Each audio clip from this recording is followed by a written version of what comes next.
हरिपुर नामक शहर में पप्पू का ढाबा नाम का एक मशहूर ढाबा था। ये ढाबा इतना मशहूर था कि आसपास के सभी लोग खाना खाने के लिए आते थे। उस ढाबे का खाना जो एक बार खा लेता तो उसका स्वाद भूल नहीं पाता। अगर कोई भी उस गांव में किसी भी काम से आता तो उस ढाबे का खाना खाए बगैर नहीं जाता। जितना ही वो ढाबा दिन पर दिन मशहूर होता जा रहा था, उतना ही उस ढाबे के मालिक का भी घमंड बढ़ता जा रहा था। अगर ढाबे का खाना बच जाता तो उसे उस खाने को फेंकना मंजूर था, लेकिन किसी जानवर या भूखे भिखारी को मुफ्त में देना मंजूर नहीं था। एक दिन की बात है, एक भिखारी उस ढाबे के पास से जा रहा था। वो काफी भूखा था। उसने बहुत दिनों से कुछ नहीं खाया था, तो वो ढाबे के मालिक के पास गया। मालिक, कुछ खाने को दे दो, बहुत भूख लगी है, बहुत भूख लगी है बाबूजी, कुछ खाने को दे दो। अरे जा जा, आगे जा, कुछ नहीं मिलेगा। कुछ दे दो खाने को, बहुत दिनों से कुछ खाया नहीं है, बहुत भूख लगी है बाबूजी। सुबह सुबह पता नहीं कहां कहां से आ जाते हैं मुंह उठा के, सारा दिन खराब कर दिया। रामू, ओ रामू, इसे बाहर तो निकाल। रामू भिखारी को ढाबे से धक्के मार मार कर निकाल देता है, पर मालिक को भिखारी के ऊपर जरा भी दया नहीं आती और भिखारी भूख के मारे बेहोश हो जाता है। मालिक, ये तो बेहोश हो गया था। तो मैं क्या करूं? इसे तू दुकान के सामने से हटा, ग्राहक के आने का टाइम हो रहा है। जी मालिक। मालिक, मालिक, लगता है ये मर गया। अरे ये क्या बोल रहा है? मालिक, मैं सही बोल रहा हूँ। तुम एक काम करो, इसे जो ढाबे के पीछे कुआं है उसमें फेंक दो और किसी को कुछ पता भी नहीं चलेगा। जी मालिक। रामू, किसी को कुछ पता तो नहीं चला? किसी ने देखा तो नहीं? नहीं मालिक। आज का तो दिन ही खराब गया। और कोई ज्यादा ग्राहक भी नहीं आए। कल सभी टाइम पर आ जाना, नहीं तो तुम्हारे पैसे काट लूंगा। जी मालिक। मालिक अपने सभी नौकरों को छुट्टी देकर वो भी अपने घर चला जाता है। मालिक को रास्ते में ऐसा लगता है जैसे कोई उसके पीछे पीछे चल रहा है। तभी मालिक रुक जाता है और पीछे देखने लगता है, पर वहाँ कोई नहीं होता। अरे मेरा वहम होगा। और वो चलने लगता है। तभी उसे अचानक कोई जोर से थप्पड़ मारता है। वो अपने चारों ओर देखता है, पर कोई नहीं था। वो जल्दी जल्दी चलने लगता है और अपने घर पहुँच जाता है। अरे भाग्यवान, जल्दी से खाना लगा दो, बड़े जोरों की भूख लगी है। जी अभी लाई। जैसे ही पत्नी खाना लेकर आती है, तभी भिखारी भूत उसकी पत्नी को जोर से धक्का देता है, जिसके कारण पत्नी के हाथ से सारा खाना गिर जाता है। अरे भाग्यवान, ये क्या किया? सारा खाना गिरा दिया। जी पता नहीं कैसे गिर गया, मुझे ऐसा लगा जैसे किसी ने मुझे धक्का दिया हो। आज का तो सारा दिन ही खराब गया। अगली सुबह मालिक अपने ढाबे पर काउंटर पर बैठा होता है। तभी एक ग्राहक आता है और कुर्सी पर बैठ जाता है और खाने का ऑर्डर देता है। रामू, जल्दी से खाना लेकर आओ। ये कैसा खाना है, इतना तीखा? क्या हुआ, खाना अच्छा नहीं है? ये कैसा खाना है? रामू, ओ रामू, आज तुमने ये कैसा खाना बनाया है? मालिक, पता नहीं कैसे हो गया, खाना तो अच्छा ही बनाया था। आज भी मालिक की कोई कमाई नहीं हुई थी और सारा खाना ऐसे ही वेस्ट हो जाता है। ये देखकर भिखारी बहुत खुश होता है। अगले दिन मालिक अपने नौकर से कहता है, आज ऐसा खाना बनाना कि लोग उंगलियां चाटते रह जाएं। और सभी नौकर और रामू खाना बनाने में लग गए। खाना बनकर तैयार हो जाता है।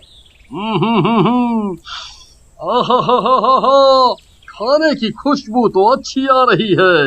तभी ढाबे पर एक ग्राहक आता है। रामू, जल्दी से खाना लाओ भाई। वाह वाह वाह वाह, खाने की खुशबू तो अच्छी आ रही है। ग्राहक जैसे ही खाना खाने के लिए बैठता है, तभी उसकी थाली से अचानक रोटी गायब हो जाती है। अरे रोटी कहाँ गई? अभी तो थी। वो डर जाता है। वो रामू का आवाज लगाता है। रामू, रामू। जी साहब, क्या हो गया साहब? अरे रामू, मेरी रोटी गायब हो गई। अरे ऐसे कैसे हो सकता है साहब, आपका वहम होगा। ये सारा करा धरा भूतिया भिखारी का था। वही सब ग्राहकों को परेशान और डरा रहा था। ग्राहक डर के मारे भाग जाता है। ढाबे के मालिक को समझ नहीं आ रहा था कि आखिर चक्कर क्या है। ऐसा रोज का काम हो गया और दिन पर दिन ढाबे के मालिक की कमाई कम होने लगी। एक दिन की बात है, शहर से कुछ लोग गांव की तरफ जा रहे थे। उन्हें पप्पू का ढाबा दिखाई दिया। उन्होंने उस ढाबे का नाम काफी सुन रखा था, तो वो ढाबे पर खाना खाने के लिए रुक गए और वो खाने का ऑर्डर करते हैं। रामू खाना लेकर आता है तो वो खाना खाने बैठते हैं तो उनकी शाही पनीर की सब्जी चिकन की सब्जी में बदल जाती है, जिसे देख वो घबरा जाता है। वो जैसे ही पीने के लिए पानी का ग्लास उठाते हैं तो भूतिया भिखारी सारा पानी उनके सिर पर डाल देता है और वो जोर जोर से चिल्लाने लगता है, भूत भूत भूत, अरे इस ढाबे पर तो भूत है। और वो वहाँ से भाग जाता है। देखते ही देखते ढाबे पर रोज अजीबोगरीब घटनाएं होने लगी। लोग उस ढाबे को अब भूतिया ढाबे के नाम से जानने लगे।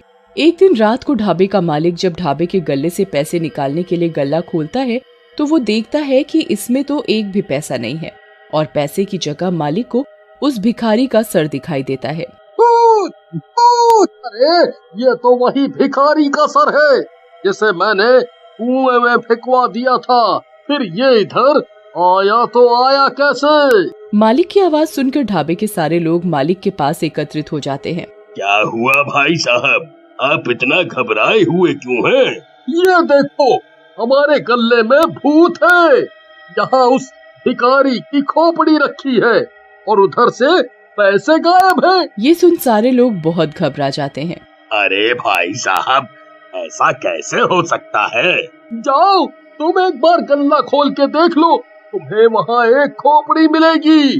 वो एक भूत है, भूत। वो आदमी मालिक की बात सुनकर ढाबे का गल्ला खोलता है, पर वहाँ ना तो कोई खोपड़ी होती है और साथ ही उधर उसके पैसे रखे होते हैं। अरे क्या भाई साहब, लगता है आपकी तबीयत ठीक नहीं है। आपने नींद में कोई सपना देख लिया है। आपको आराम करने की आवश्यकता है। अरे नहीं भैया, मैंने यहाँ सच में एक खोपड़ी देखी थी। मैं बिल्कुल सच बोल रहा हूँ। मालिक अपनी बात सबको मनवाने की कोशिश करता है, पर कोई उसकी बात नहीं सुनता और ना ही विश्वास करता है। तभी रामू मालिक के पास आता है।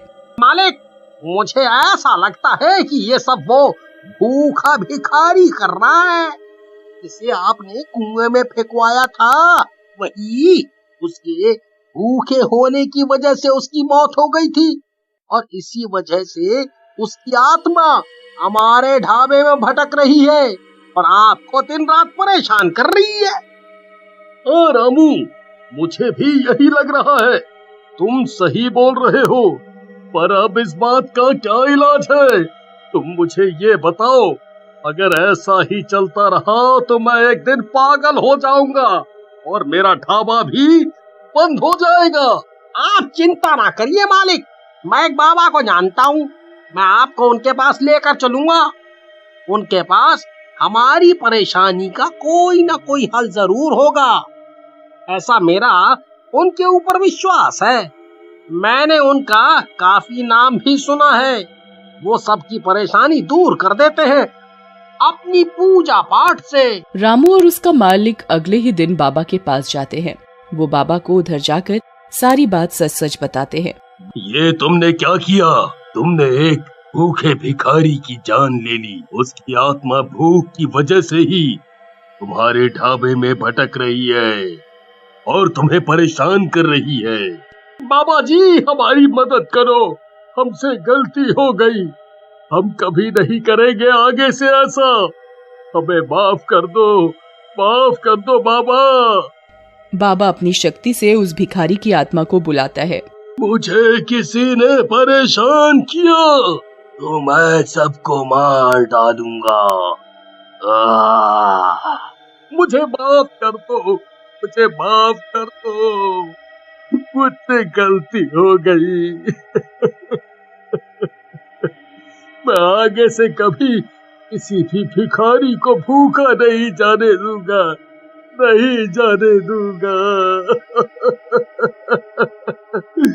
मुझे माफ कर दो।